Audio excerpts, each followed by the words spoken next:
You've seen them everywhere. Sephora's, Macy's, your favorite influencer's vanity. Designer perfumes are the go-to for many, but is a designer scent really the best fit for you? Let's talk about what makes a fragrance designer and how to describe and decide if it's your perfect match.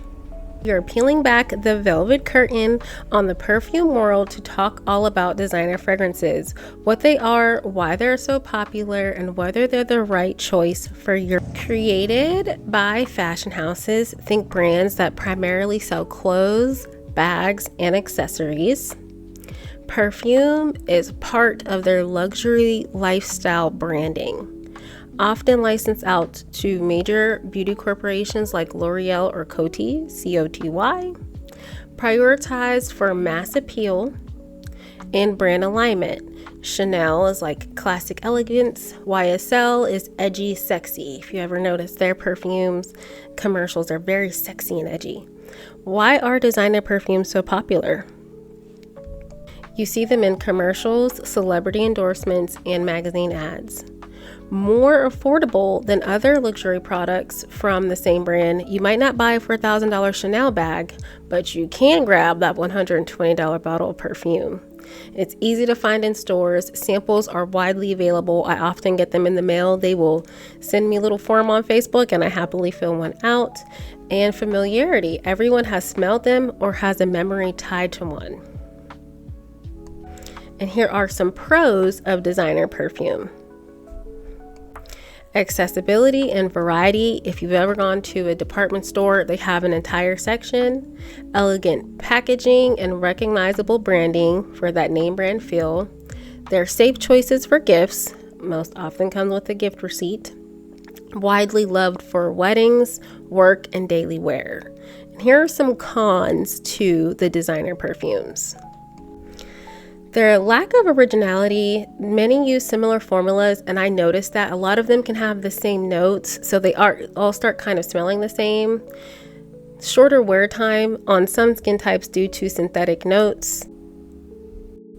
And I find that very interesting because although they may be on the more affordable side compared to some of these designer brands, luxury lifestyle items, you're still paying a pretty penny for them. So to get like very similar notes, sometimes it does not last as long.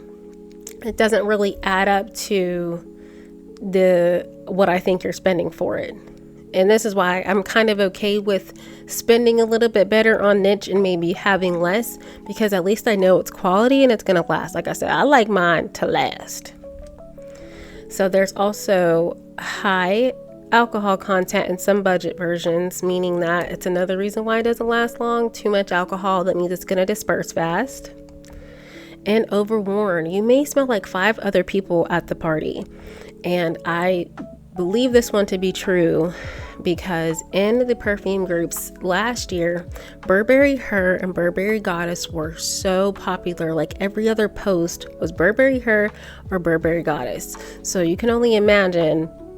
Now, I would also see other posts where women would be like, what perfume won't you wear because it makes your significant other think of somebody else or that they've mentioned. And, you know, there are a few repeating ones. And some people will not wear a perfume if they knew that their other person, ex-person, doesn't wear it anymore. So just keep that in mind.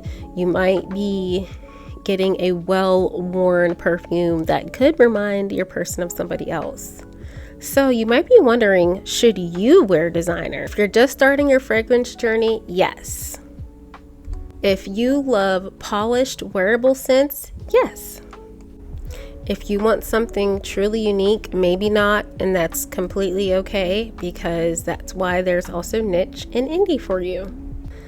Want to know if designer scents reflect your personality? Grab my book, The Perfume Playground, and pair it with my signature scent journey, your fragrance workbook, where we'll decode your preferences, track how your scents perform on your skin, and help you build a perfume wardrobe worthy of your queen collection.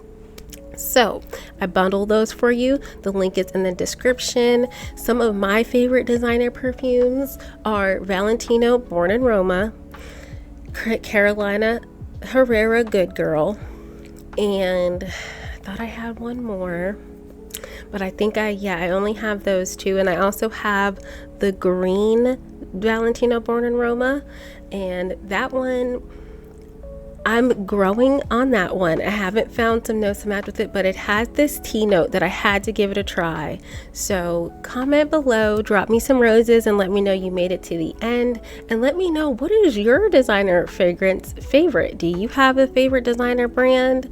I know when I asked women what makes them feel like a rich wife, this was a fun post that I made. A lot of them mentioned Chanel. A lot of them mentioned YSL. So I know that designers are very popular, and I would love to know if you have a favorite. Catch you in the next video. Thank you so much for watching.